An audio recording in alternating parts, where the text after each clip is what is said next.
अस्सलाम वालेकुम students, today our topic is about torque और आप लोगों का ये चैप्टर है टॉर्क एंड एंगुलर मोमेंटम का है। इसमें इक्विलिब्रियम भी हम पढ़ेंगे। Welcome to Wise Learners. अगर आप लोगों ने हमें सब्सक्राइब नहीं किया अभी तक तो प्लीज सब्सक्राइब कर दीजिए। कोई भी चीज़ जब अपनी जगह चेंज करती है, पोजीशन एक पोजीशन को दूसरी पोजीशन में जाती है तो हम कहते हैं कि उसमें मोशन हुआ। मोशन फिजिक्स में आप कैसे डिफाइन करोगे? Change in position of an object with the passage of time. अभी तक जो आप लोगों ने मोशंस पढ़े that were translatory motion. Translatory motion से मुराद ऐसा मोशन होता है जिसमें जो बॉडी होती है उसके एक्सेस मूव नहीं करते, यानी वो रोटेट नहीं करते, उसके एक्स और वाई एक्सेस एक ही लाइन पे मूव करते हैं। ट्रांसलेटरी मोशन में ये जो बॉडी है ये एक ही बॉडी है, पहले ये पोजीशन ए पे है, फिर ये पोजीशन बी पे है, फिर ये पोजीशन सी पे है। तो आप देखो इसके एक्स एक्सेस और इसके वाई एक्सेस एक ही जगह पे, ये टर्न नहीं कर रहे। ऐसा नहीं हो रहा कि एक्स की जगह पे वाई आ गया, वाई की जगह पे एक्स, पे कोई रोटेशन नहीं है, ये बिल्कुल स्ट्रेट लाइन में मूव कर रहे हैं। तो ट्रांसलेटरी मोशन होता है जिसमें तमाम पार्टिकल्स जो होते हैं बॉडी के वो एक ही लाइन पे मूव करते हैं। दो किस्म के ट्रांसलेटरी मोशन होते हैं, एक रेक्टिलिनियर होता है जो बिल्कुल स्ट्रेट लाइन में मूव करे जब बॉडी, हम कहते हैं ये ट्रांसलेटरी मोशन है रेक्टिलिनियर। और एक होता है कर्वी लीनियर। अगर आपकी बॉडी किसी कर्व पाथ पे मूव कर रही है तब भी ये एग्जांपल है ट्रांसलेटरी मोशन का, जब तक कि वो रोटेट ना करे, घूमे ना। Translational motion is the motion in which all points of a moving body move uniformly in the same line or direction. If an object is executing translational motion, then there is no change in its orientation, यानी उसके घूमने में, उसकी orientation में कोई change नहीं होता। इसके एग्जाम्पल हमारे पास क्या हो सकती है? एक मूविंग ट्रेन, एक आदमी जो वॉक कर रहा है, बर्ड फ्लाई कर रहा है स्काई में like this. So this is also the example of translatory motion. दूसरे टाइप का जो मोशन हमने पढ़ा दैट वॉज एंगुलर मोशन या रोटेटरी मोशन। अगर कोई बॉडी घूम रही है, घूम घूम घूम घूम, इस किस्म के मोशन को सिंपली हम क्या कहते हैं? ये रोटेटरी मोशन है, ट्रांसलेटरी मोशन है। किसी एक महवर के गिर्द घूमने को हम कहते हैं ये रोटेटरी मोशन है। जब भी कोई चीज रोटेट करेगी उसका बीच में एक महवर होगा, उसको हम कहते हैं एक्सेस ऑफ रोटेशन। एक एक्सेस ऑफ रोटेशन के गिर्द बॉडी मूव करती है। एक्सेस ऑफ रोटेशन अगर बॉडी के अंदर एक इमेजिनरी लाइन है, हम इमेजिन करें कि इसका एक्सेस ऑफ रोटेशन इस बॉडी के अंदर ही है, तो बॉडी में जो रोटेशन होगी उसको हम कहते हैं स्पिन मूवमेंट। ये जो रोटेशन होती है इसको हम कहते हैं स्पिन। बॉडी स्पिन कर रही है, सबसे आसान एग्जांपल है अर्थ की। अर्थ स्पिन कर रही है अपने एक्सेस पे, और अगर बॉडी का जो एक्सेस ऑफ रोटेशन है वो आउटसाइड द बॉडी होता है तो हम कहते हैं कि बॉडी जो है वो रोटेट करिए या रिवॉल्व करिए या इसमें सर्कुलेटरी मोशन। अब तक हमने पढ़े ट्रांसलेटरी मोशन पढ़ा और हमने रोटेटरी मोशन पढ़ा। ट्रांसलेटरी मोशन में हमने पढ़ा कि जो डिस्प्लेसमेंट होती है, बॉडी जो डिस्टेंस कवर करती है, शॉर्टेस्ट डिस्टेंस, उसको हम डिनोट करते हैं एस से। यही जो डिस्प्लेसमेंट होती है जब हम बात करते हैं सर्कुलर मोशन की तो इसको हम कहते हैं एंगुलर डिस्प्लेसमेंट, और इसको हम रिप्रेजेंट करते हैं बाय थीटा। यानी एस जो है वो रिप्लेस हो जाता है बाय थीटा। अगर हम वेलोसिटी की बात करें तो लीनियर मोशन में जो वेलोसिटी होती है एंगुलर मोशन में उसको हम ओमेगा से रिप्रेजेंट करते हैं। ये इसी तरह एक्सेलरेशन चेंज हो जाती है अल्फा में, यानी एंगुलर एक्सेलरेशन में। What about force? फोर्स कौन सी क्वांटिटी होती है? अगर एक बॉडी है हमारे पास और हम इस पे फोर्स अप्लाई करेंगे, फोर्स अप्लाई करने पे इसकी वेलोसिटी चेंज होगी। चेंज इन वेलोसिटी का मतलब क्या है? एक्सेलरेशन। तो फोर्स क्या कर रही है? बॉडी में क्या प्रोड्यूस कर रही है? या तो उसकी वेलोसिटी चेंज कर रही है या उसमें एक्सेलरेशन कर रही है। अगर एक घूमती हुई बॉडी जो कि घूम रही है गोल गोल, उसमें उस पे हम फोर्स अप्लाई करें तो क्या होगा? ठीक है, ये जो फोर्स जो घूमती हुई बॉडी पे हम अप्लाई करते हैं इसको हम कहते हैं टॉर्क। जिस फोर्स की वजह से बॉडी या तो घूमे या जो घूमती हुई बॉडी है उसकी वेलोसिटी चेंज हो जाए, यानी उसमें एक्सेलरेशन प्रोड्यूस हो जाए, उसको हम कहते हैं टॉर्क और रिप्रेजेंट करते हैं by torque. So let us see the definition of torque. Torque is the measure of the force that can cause an object to rotate. पहली बात, टॉर्क वो फोर्स है जो किसी भी ऑब्जेक्ट को उसके एक्सिस के गिर्द रोटेट करा सकती है। Just as force is what causes an object to accelerate in linear kinematics. Linear kinematics में जैसे फोर्स ने किसी भी बॉडी को एक्सेलरेट कराया, वैसे टॉर्क किसी भी बॉडी को घुमा सकती है। Torque is what causes an object to acquire angular acceleration. Torque वो चीज होती है जो किसी भी बॉडी में angular acceleration प्रोड्यूस करती है। ऐसा यूनिट है टॉर्क का न्यूटन मीटर। यानी टॉर्क क्या है? मोमेंट ऑफ फोर्स या turning effect of a force. यहाँ पर हम लोगों ने फर्ज करो लगाई फोर्स। अब ये जो फोर्स हमने लगाई ये किन किन चीजों पे डिपेंड कर रही है, ये टर्न कैसे होगा। सबसे पहले अमाउंट ऑफ टर्निंग है। सबसे पहली चीज, जितनी हम इसमें फोर्स लगाएंगे, जितना ज्यादा मैग्नीट्यूड ऑफ फोर्स होगा ऑब्वियसली उतना ज्यादा टर्न करेगा ये नट। अगर ये टाइट नट है और हम फोर्स लगा रहे हैं नहीं खुल रहा, इसका मतलब है मैग्नीट्यूड ऑफ फोर्स कम है या हम गलत जगह पे फोर्स लगा रहे हैं। पोजीशन जहां पर टॉर्क किस पे डिपेंड करिए, जिस पोजीशन पे आप फोर्स लगा रहे हो। इसका मतलब है ये पोजीशन जहां पर फोर्स अप्लाई हो रही है ये बहुत ज्यादा इंपॉर्टेंट है। इस पोजीशन को हम कहते हैं, इस डिस्टेंस को, देखो यहाँ पर फोर्स अप्लाई हो रही है, ये जो डिस्टेंस है इसको हम रिप्रेजेंट करते हैं बाय आर और इसको कहते हैं हम मोमेंट आर्म। ठीक है, जितना फर्स्ट चीज हमने पढ़ी थी फोर्स, जितनी ज्यादा फोर्स होगी उतना ही ज्यादा टॉर्क टॉ होगा, टॉ। जितना ज्यादा मोमेंट आर्म होगा उतना ही ज्यादा टॉर्क प्रोड्यूस होगा बॉडी में। सेकेंड चीज, larger the moment arm greater will be the torque produced. आप एक लंबा स्पैनर लो और उसको आप उससे नट खोलने की कोशिश करो तो आप इजीली नट खोल सकते हो as compare to a shorter one.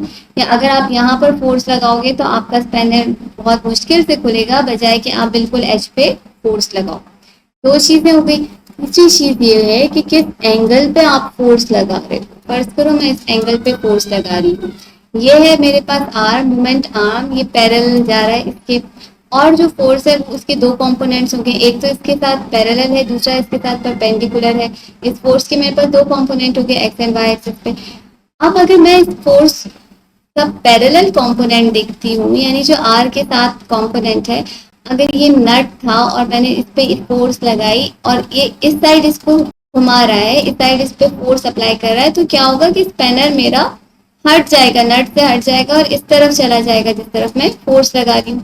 यानी इसका मतलब है कि जो एफ पैरेलल है इसकी वजह से कोई भी टर्निंग इफेक्ट प्रोड्यूस नहीं हो रहा। लेकिन जो इसका परपेंडिकुलर कंपोनेंट है, एफ परपेंडिकुलर, जितना हिस्सा इसका फोर्स का ऊपर की तरफ लग रहा है उतने हिस्से की वजह से ये जो स्पैनर है ये टर्न करेगा। ऊपर की तरफ लगने वाली फोर्स, परपेंडिकुलर फोर्स की वजह से, जो आर से परपेंडिकुलर होगी, तो इसका मोमेंट आर्म है उससे जो परपेंडिकुलर होगी उसकी वजह से ये स्पैनर टर्न करेगा। जो फोर्स इफेक्ट कर रही है, जो मेन फोर्स है जो टर्निंग कॉज कर रही है, वो हमारे पास क्या है, एफ परपेंडिकुलर।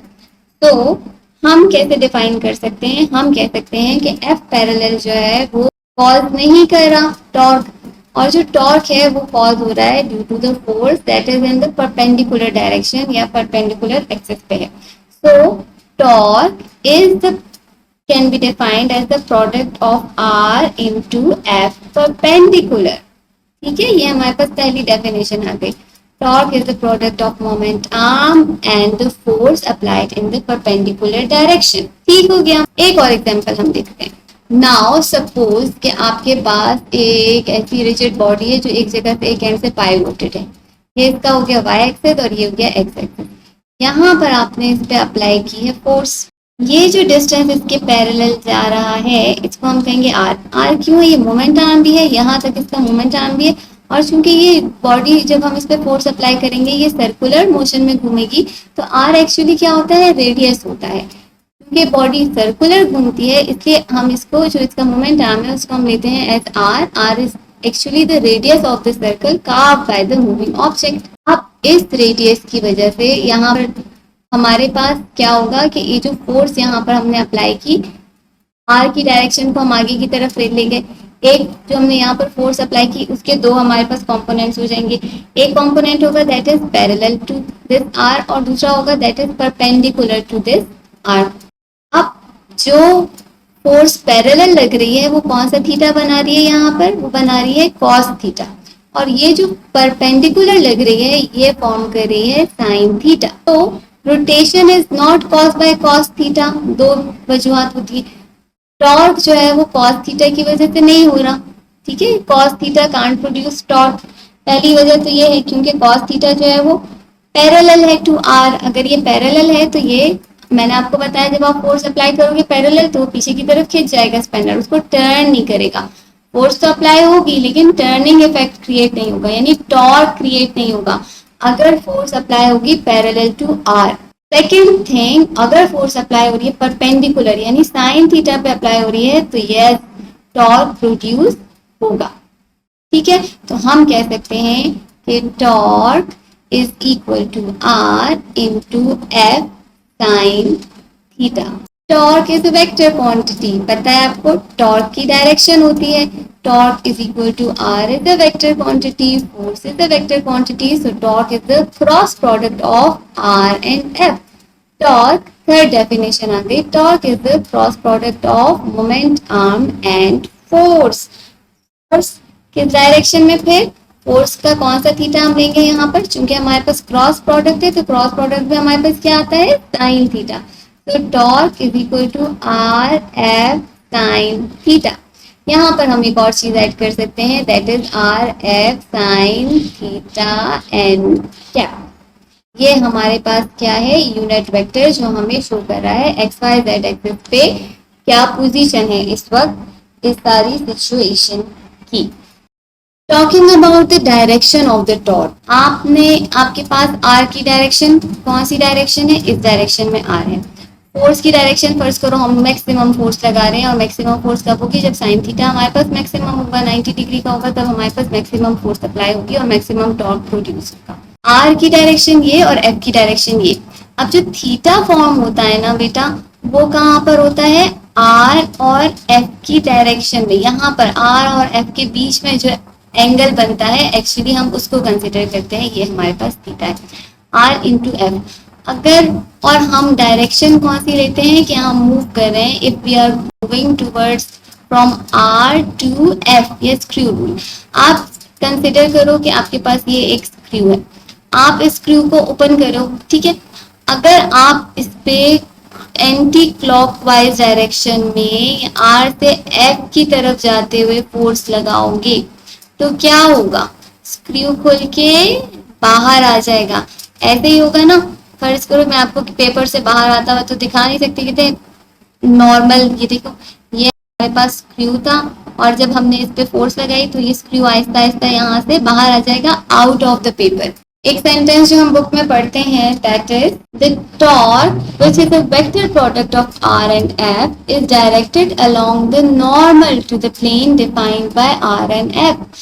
अब इसमें टॉर्क की डायरेक्शन कौन सी है, आर की डायरेक्शन भी हमें पता चल गई, एफ की डायरेक्शन भी हमें पता चल गई।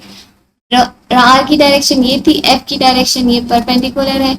अब जिस डायरेक्शन में ये नट खुल के बाहर आ रहा है, या अगर आप डायरेक्शन को ऑपोजिट करते हो तो जिस डायरेक्शन में नट अंदर की तरफ जा रहा है, ये होती है नॉर्मल। ये कौन सा डायरेक्शन है, नॉर्मल। सो जो टॉर्क प्रोड्यूस होगा वो about the axis of rotation में या तो बाहर की तरफ आएगा या अंदर की तरफ जाएगा, आउट ऑफ द पेपर या इनवर्ट द पेपर। अपनी आसानी के लिए हम लोगों ने क्या किया है कि जो एंटी क्लॉकवाइज टॉर्क है, यानी नट खोलने के लिए जो टॉर्क लग रहा होगा उसको हम ले लेते हैं पॉजिटिव, और जो क्लॉकवाइज टॉर्क है, जब आप क्लॉकवाइज टॉर्क लगाओगे किसी चीज पे तो नट क्या होगा, क्लोज हो जाएगा, टाइट हो जाएगा, पेपर के अंदर चला जाएगा, या कोई भी चीज है आपके पास उसके अंदर चला जाएगा। सो क्लॉकवाइज टॉर्क अपनी आसानी के लिए, अपनी कन्वेंशन के लिए हमने ले लिया negative. So counter clockwise is always taken as positive और क्लॉकवाइज टॉर्क को हम लेते हैं नेगेटिव। ये थी direction of the torque. Direction of the torque आप राइट हैंड रूल से भी दे सकते हो। अगर आप अपनी उंगलियों को हैंड की, राइट हैंड की फिंगर्स को कर्ल करो फ्रॉम आर टू एफ, तो जो आपके पास थंब की डायरेक्शन है वो आपको डायरेक्शन देगा of the torque that is normal to R and F. ये जो प्लेन है आर एंड एफ का, इससे नॉर्मल या तो अंदर की तरफ होगा या बाहर की तरफ होगा। टॉर्क की एक और डेफिनेशन भी है, that is moment of force या मोमेंट ऑफ कपल, लेकिन वो नेक्स्ट वीडियो में। So stay tune, don't forget to subscribe please. Take care, अल्लाह हाफिज।